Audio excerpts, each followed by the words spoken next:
Ang mabuting balita ng Panginoon ayon kay San Juan. Si Tomas na tinaguri ang kambal, isa sa 12, ay hindi nila kasama nang dumating si Jesus. Kaya't sinabi sa kanya ng ibang alagad, "Nakita namin ang Panginoon."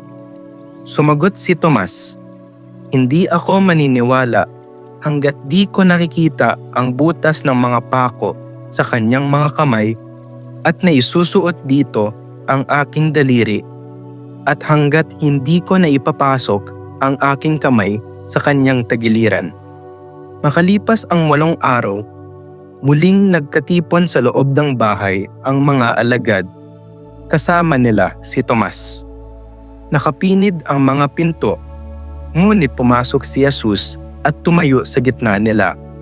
Sinabi niya, "Sumainyo ang kapayapaan." Saka sinabi kay Tomas, "Tingnan mo ang aking mga kamay at ilapit dito ang iyong daliri. Ipasok mo ang iyong kamay sa aking tagiliran. Huwag ka nang mag-alinlangan, maniwala ka na." Sumagot si Tomas, "Panginoon ko at Diyos ko."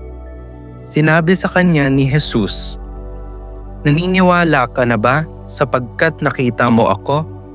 Mapapalad ang mga naniniwala kahit hindi nila ako nakita."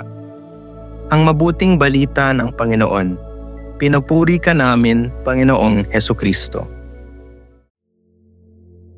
Sumainyo ang kapayapaan. Ipinagdiriwang natin ngayon ang kapistahan ng apostol na si Tomas. Paalala si Tomas na handang bumalik ni Jesus para sa isang nagdududa at nanghihina. At ang pagbabalik ni Jesus ay pagbibigay ng kapayapaan sa puso ng lahat na naguguluhan sa mga hindi magandang pangyayari sa buhay. Ang pagbabalik ni Jesus ay pagbibigay din ng kapayapaan sa mga puso ng mga nagkamali sa Kanya. Paalala ito na kahit na marami tayong pagkukulang at pagtalikod sa Diyos, ninanais pa rin niya na tawagin tayo pabalik sa Kanya at patuloy niya tayong palakasin upang magampanan natin ang ating misyon. Ipinakita ni Jesus ang sugat niya, paalala ng kasamaan ng kasalanan, pero ito rin ay paalala ng dakilang pagmamahal ng Diyos sa atin. Handa siyang yakapin tayo sa kabila ng lahat. Ito ang kapayapaang dala ng kanyang pagmamahal, ang pagbabalik ng ating ugnayan sa Diyos na nalamatan ng kasalanan at hinihilom ng pagmamahal at pag-aalay ng buhay ni Jesus.